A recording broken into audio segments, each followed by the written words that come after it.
That's the one I want. Genesis chapter 6. Now let's go here in Genesis chapter 6. Let's look at verses 3, 4, and 5. Now it says, And the Lord said, My spirit shall not always strive with man, for that he also is flesh, yet his days shall be 120 years. There were giants, in the earth in those days, and also after that, when the sons of man came, in unto the daughters of men, and they bare them children to them, the same became mighty men, which were of old men and renowned. Okay, so now we see here that there are giants in the land, right? Now watch this right here now, because I have to show you all this to prove to you that Noah's sons and grandchildren have nothing to do with the Gentiles at all. None at all. Now, we see all the giants and stuff here is on the planet. Now, let's go back here and let's look at Genesis. Let's look at Genesis chapter 7. Let's go over one page and look at Genesis chapter 7. Let's look at verses 21 and 22. All right, Genesis chapter 21 and 22. It says, all flesh died that moved upon the earth, both, now this is the flood now, both fowl and of cattle and of beasts and of every creeping thing that creepeth upon the earth, and every man, all whose nostrils was the breath of life of all that was in the dry land died.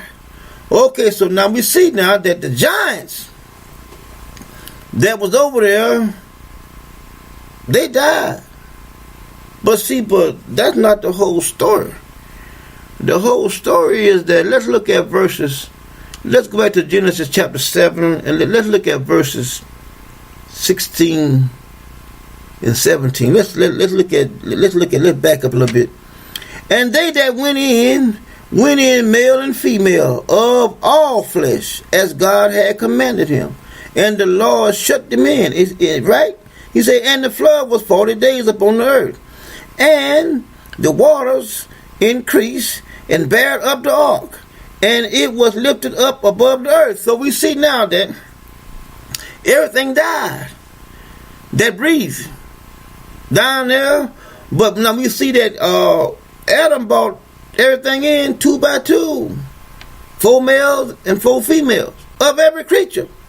This is the point that I'm trying to drive home, so that you will see, beyond a shadow of a doubt, that Noah, neither his grandchildren had anything to do with the Gentiles.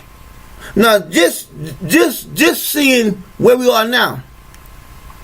Remember when Joshua sent the spies over in the land, going over to Canaan? What was over there? Giants. But now we just read here that everything that wasn't on the ark died. So we have to see, we have to think about, look at man today. He artificially inseminate, he splits cells, he doing all these things in the laboratory.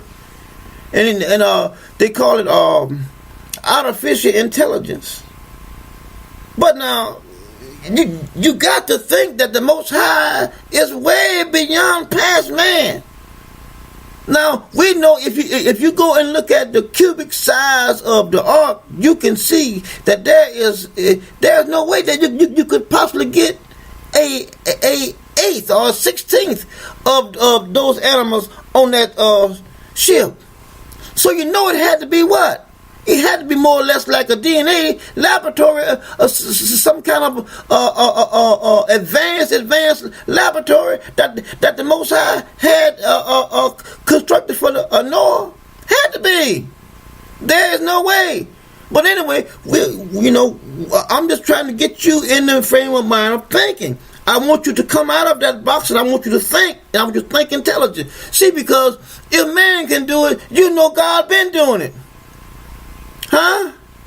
God been doing it. So man is on this little this little tiny scale, like a specter of dust compared to the knowledge of the Most High. So we see here that everything that was not on the ship died, didn't it? Okay, now let's go back up here. Let's look at Genesis chapter 8. Chapter 8. Let's look at chapter 8. Let's look at verses 16. Let's look at 16 through 20. Let's read down 21. It says here, now the flood is over now, right? Now watch this right here. It says, and this is verse 15, 8 and 15. It says, and God spake unto Noah, saying, go forth of the ark, thou and thy wife, and thy sons wife with thee. See that? He said, bring forth thee every living creature, every living thing that is with thee, of all flesh, both fowl and of cattle, and of every creeping thing that creepeth upon the earth, that they may breed abundantly in the earth and be fruitful and multiply upon the earth. Now we see God here starting a new beginning. This is a beginning of a new beginning. Okay? Everything is fresh. Everything is fresh. He's starting all over again. But see, now here, we have to understand that all these things are coming off of the ship now. Coming out of this laboratory. Whatever kind of laboratory the Most High have here, whether DNA laboratory or whatever it is. We know that all of these creatures, all of these people, even the people that he made over there in the garden before he made Adam, he had 4 males and 4 females on the ship. So they have to come out and then appropriate and then have children and then replenish. Now watch it right here. It says here, multiply upon the earth. Verse 18. And Noah went forth, and his sons and his wife and his sons' wives with him, every beast, every creeping thing, every fowl, and whatsoever creepeth upon the earth, after their kind, went forth out of the ark. Okay, everything is exiting the ark. Okay, the instructions have been given. I want you to go out there and make some babies. Okay, I want all you to. I want everything to go out there and make babies, including Adam. Including Noah's sons and his wife and their sons. All right. So, my question to anybody: why did not call them these Gentiles? Why? It's right in the page, my brothers and sisters, but the Most High doesn't show it to you. You can't see it. Here they are. They having children. Now, you're going to tell me they got names over here, but then when they get over here in chapter 10, they're Gentiles now. That couldn't be further from the truth, my sisters and brothers. That don't add up. That don't add up at all. It doesn't make any sense at all. But anyway, let's continue. It says in verse 20, it says, and Noah built an ark unto the Lord, and took every clean beast and every clean fowl, and offered burnt offerings on the altar. And the Lord smelled a sweet Savior. And the Lord said in his heart, I will not again curse the ground any more for man's sake. For the imagination of man's heart is evil from his youth. Now, y'all remember the scripture that we talked about here a little while back, and we was telling you that everything that is in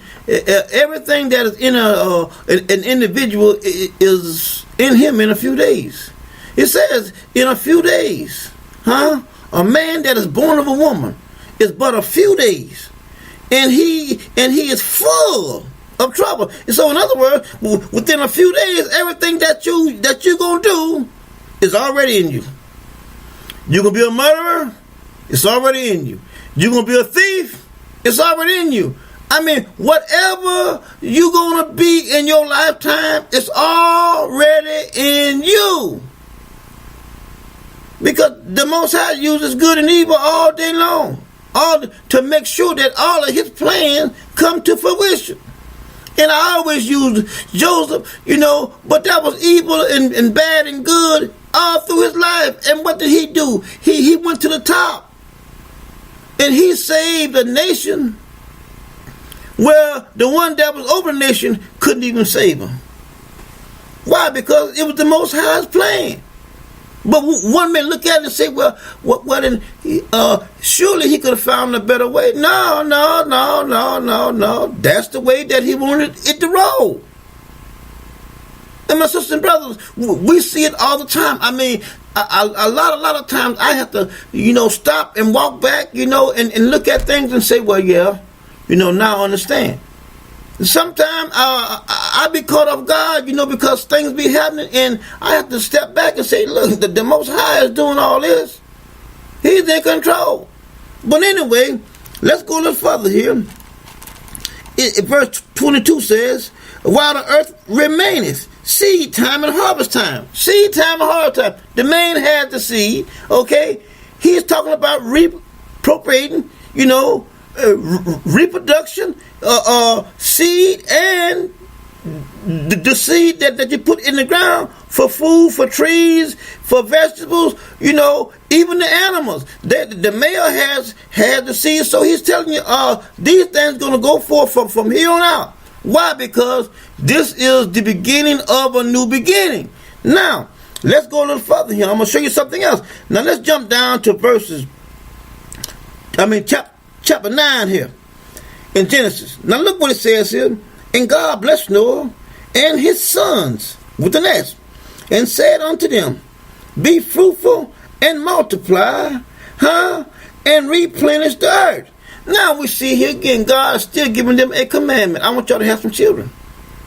I want y'all to have some children now. My question is, if there's going to be having some Gentile children, why wouldn't he mention that these are Gentiles over here? But like I said, earlier, the giants, where did they come from over there in the land of Canaan? They came off the ark.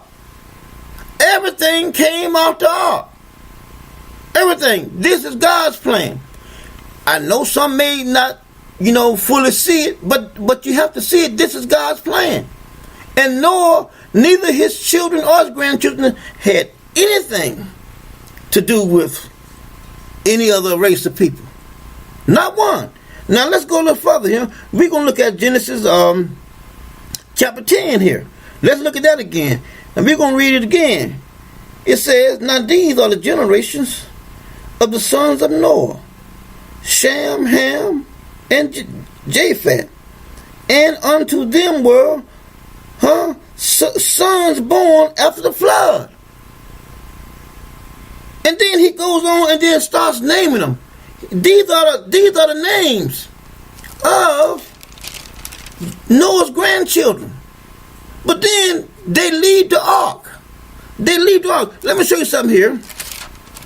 Let me show you something here. Before we go to chapter 10, let's look at Genesis chapter 9 here. Let's look at this. Let's look at verses. Let's look at 9 and 18. It says, the sons of Noah that went forth of the ark was Shem and Ham and Japheth. And Ham is the father of Cain. Okay? These are the three sons of Noah. And of them was the whole earth overspread. Now, what he's saying is what? They went out all over. When they started having children, they spread it all out, all over. But they was only having children with their own kind. Now, like I said, every creature was already on the ship, on the ark. And when the flood resided, they all came out and they ventured out. But Noah's children, by them venturing out from the general area of where the ark was, they went down by the isles. Well, I'll get there. Hold on. Now watch right here. We're in